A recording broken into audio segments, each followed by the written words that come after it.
Wake up the whole world. Now is the high time to awake out of sleep. Today I'm going to show you the seed of the new world order and also the mark of the beast that they already have. All they have to do is enforcing their law.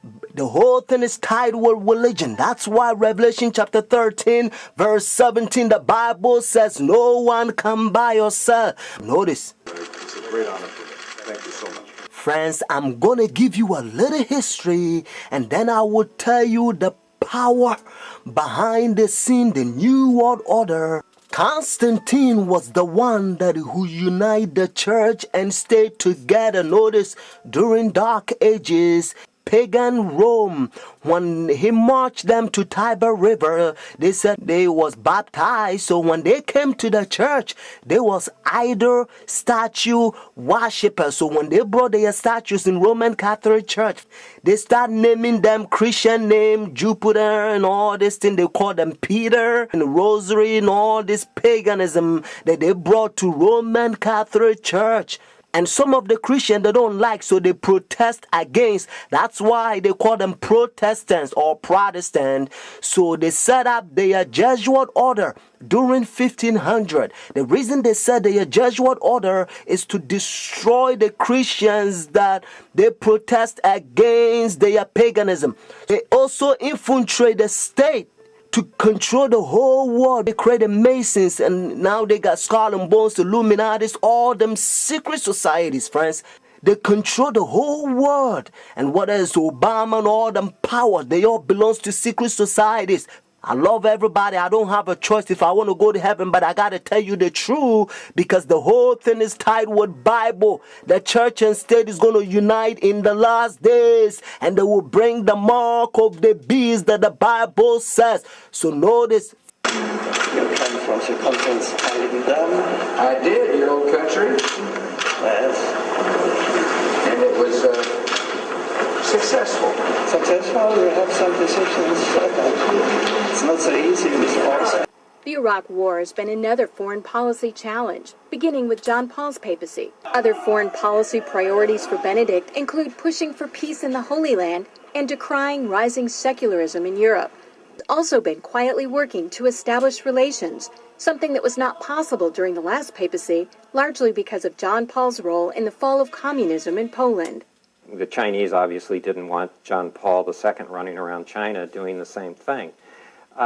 Pope Benedict is not that kind of a threat to China. Most of the time, in places around the world, Vatican diplomats work outside the spotlight, where experts say they often have an advantage. Some question how much government leaders of today truly listen to what the Pope has to say. And that, observers say, is a moral authority that can't be measured by economic strength or military divisions. A moral authority Benedict hopes to draw upon when meeting with U.S. officials and speaking before the United Nations. I'm Kim Lawton in Washington. Now we can see a new world coming into view. A world in which there is a very real prospect of a new world order.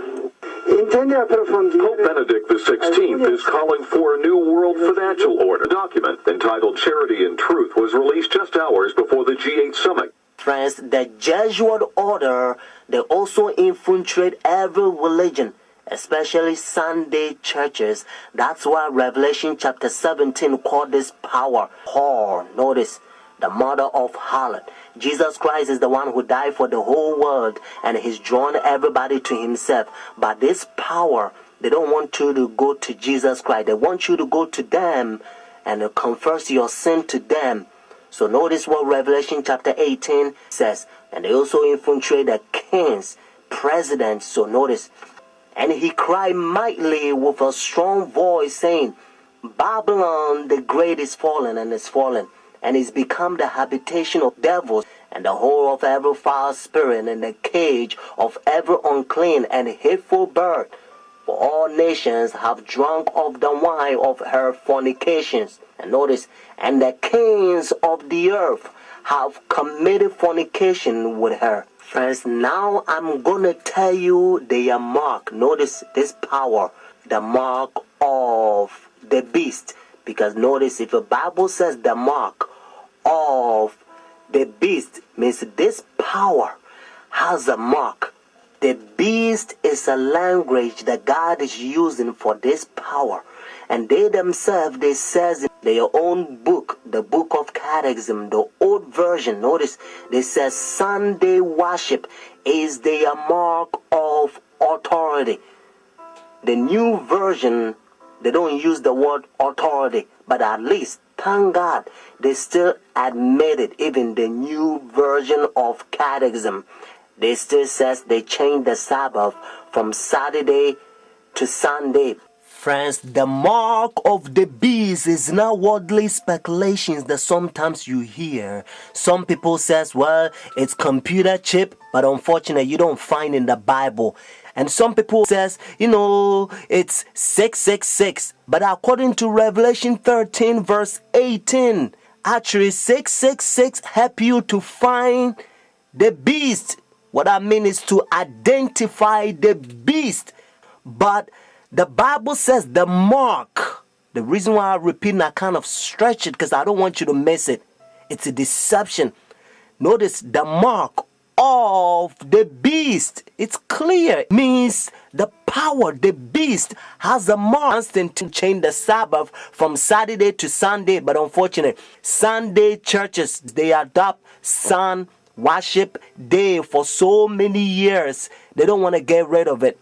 But actually, it's a pagan sun worship day, Sunday worship. Look, even the spellings, you'll find out. Matter of fact, if you look at your calendar, Sunday is always begin as the first day of the week.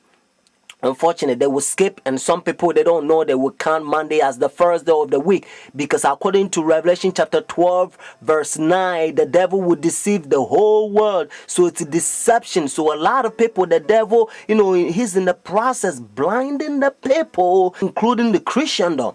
Friends, if you go to church Sunday, notice the first day church, now you don't have the mark of the beast according to Revelation 14 and 13 unless the law is enforced. That's why now you hear different country, they try to forcing the people to not sell or do anything on Sunday because they try to enforce the law. But according to Bible, notice United States is the one who's going to cause the whole world to worship the beast. Their sun worship day means Sunday worship according to Revelation 13. So whenever United States enforce the law, then every country also going to enforce because they control the whole world. Every president on the Roman Catholic Church. Friends, Saturday is always the Sabbath, the seventh day of the week. Notice, and again, it's always Saturday. And that's why the Bible says the seventh day is the Sabbath. Jewish nation, even though I'm not Jewish, they still keep the Sabbath Saturday. And also encyclopedia, you will find it even different language. If you speak Spanish, Sábado means Saturday. You can also find in the Bible, according to Genesis chapter 2, verse 2 to 3, you're going to find out that God created heaven and the earth 6 days, and the seventh day he rested, and that seventh day it's Saturday. And then Jesus Christ, remember, when Adam and Eve they sinned, Jesus Christ came to redeem our soul, and he finished his work 6 days, Friday afternoon. Remember, that's why they call it Easter Friday or Good Friday. It says it is finished Friday, and then he rested Saturday, just like he rested Genesis chapter 2 verses 1 to 3. And Sunday, the early day in the morning, you will find in the book of Luke chapter 24 verses 1 to 3. You will also find in Luke chapter 23 verses 50 to 56. The seventh day is always Saturday until Constantine 321. He changed it from Saturday to his own pagan sun creation worship day. The devil behind the scene. You are about to see the power God is going to fill us with his outpouring, just like he did it for the first century, the apostle church. And then we're going to go forward and preach the loud cry. The third angel's message, we're going to protest against their pagan sun worship day, means their Sunday worship. And then Jesus Christ will come, just like Bible says, if the day is not short, no flesh will be saved. But for the elect's sake, means those who take a stand, the day will be short.